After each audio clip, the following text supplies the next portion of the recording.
This tutorial video walks you through creating a nice Palomino horse and also shows you the basics of creamy blending and painting with oils. It comes with a color recipe that can easily be modified by adding more white and gold for a lighter Palomino, or more raw sienna and burnt sienna for a darker, redder Palomino. Step 1 is applying a base coat using the warm gold mixture in the recipe, and this will be a lot easier if you prime your model in white primer. By the way, all of the tools and supplies that I'll mention in this video are down in the description below. That's also where you will find the color recipes and what colors of paint you need to buy. Base coats can be done in a variety of fast drying media, and I have painted this one in airbrushed acrylic paint. While you can hand paint this step, I find the airbrush not only faster, but it lends a micro texture that makes oil painting easier. However, hand painters can simulate this by spraying clear matte spray over the base coat.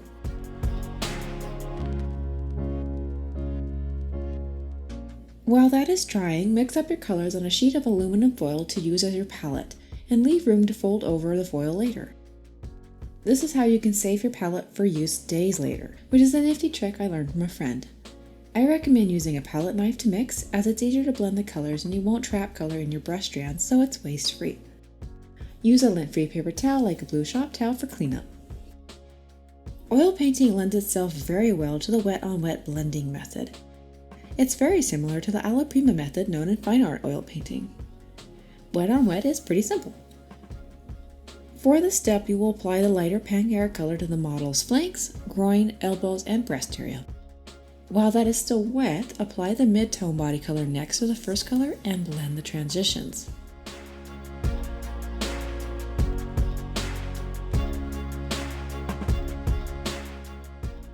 Here's where it is important to note that you need to apply oils in light loads to avoid brush strokes. I dip my brush into my color pile and then lightly tap it on my palette to offload the excess paint. If I'm using medium, I repeat this step and mix it in lightly, and as you can see, the final result is quite a light load on the brush. These thin layers make it easier to keep the model smooth, but also means that your first few layers of color may be a little splotchy looking.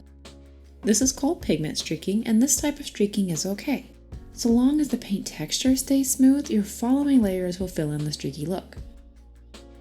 As you can see here, there is both pigment streaking and a little textural streaking, so it's important to come back over with a clean, soft brush and smooth that texture out. Soft brushes are also important to applying smooth oil layers on plastic, resin, or pewter models and getting creamy blends. Synthetic or stable brushes designed for acrylics, watercolor, or mixed media are great, as well as makeup brushes. Be careful with brushes made for oil painting, as they can often be too coarse for models and not as soft as we need. You want to make sure your brushes also have plenty of snap, which means they instantly return to their shape when you lift them from the model. They should also be firm enough and springy enough to push paint around without folding over on themselves. There are a few different ways to get the paint on the model. You can brush it on as you would any other media, or you can stipple, which is when you lightly tap the brush. Stippling can make the process of blending easier. Scrubbing is similar and is a nice twirling and rubbing motion. Finally, if you need further blending, come over the area with a big, soft, and clean brush such as a mop brush. I'm just using a fluffy makeup brush as my mop brush.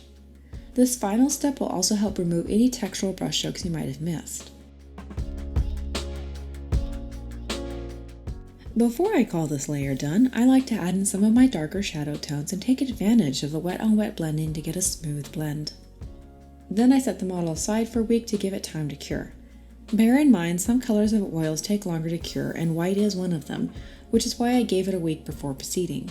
How long you need to wait ultimately depends on your environment and the brands of paint you're using. I am also using liquid mixed in with my paint, which is an oil paint medium that shortens the cure time. Technically, you don't need oil mediums for this tutorial. Actually, you really don't need them for model horse painting at all, as you can work with just the paint. But if you find certain colors are just too stiff, or it's hard to avoid textural brush strokes, a medium like refined linseed oil or walnut oil can help loosen up your paint. And then of course there are the ones that shorten or lengthen cure time.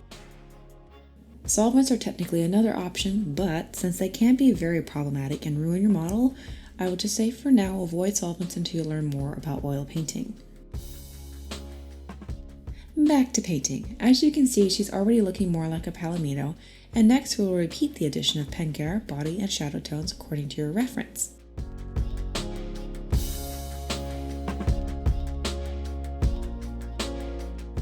It's important to take your time and not rush this process so you can get a realistic result and give yourself time to deal with issues like texture and lint.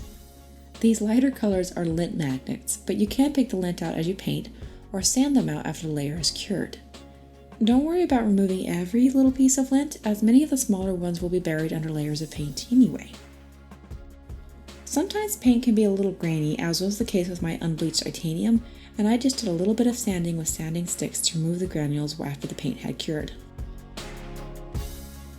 In the first few layers, really pay attention to the lighter tones and get those looking nice, as it's easier to get the lighter tones correct now than it is to later when the model is darker. While not impossible, it's often easier to go from light to dark than from dark to light. Build up your shadow colors slowly, making sure to block in the body color as well to keep your model from going too dark too fast. It may help to mix these two colors together and thus have a transition color on your palette if needed.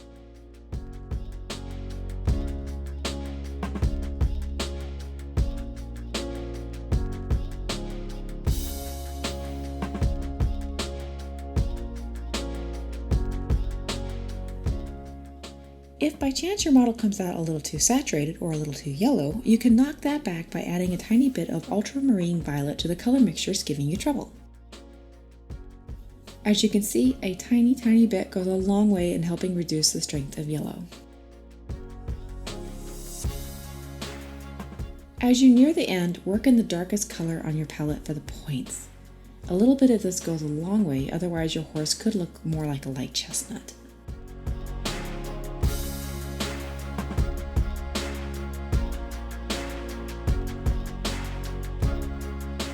To paint the muzzle and eyes, create a soft gray mixture by combining Mars Black and Titanium White with some of your previous Pangare mixture.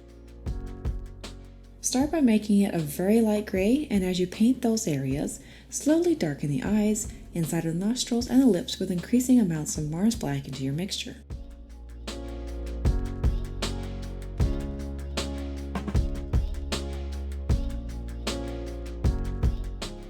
I also use some of the Pangare mixture to block in the mane and tail colors. I find blocking in the mane and tail now helps me better see if the whole horse color is looking correct. Continue darkening the points with the shadow color and use it to add muscle shading too. Give your model at least a few weeks to fully cure. For reference, I like to aim for 4 to 5 weeks in my environment. Then seal with a top coat varnish that is formulated to work well with oil paint, such as Tesser's Dull Coat or Winsor & Newton Professional Picture Varnish. Sealing your oil layers also provides the perfect tooth for any acrylic details or markings.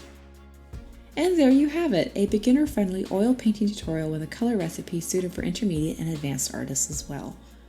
If you found this video helpful, please like, comment, and subscribe. The YouTube algorithms love when you do all three, and that helps me reach more people. Also, don't forget the links below for all the tools and supplies mentioned in this video, which, by the way, were not sponsored. They are all items that I've bought for myself after extensive research and that I use in my own hobby studio.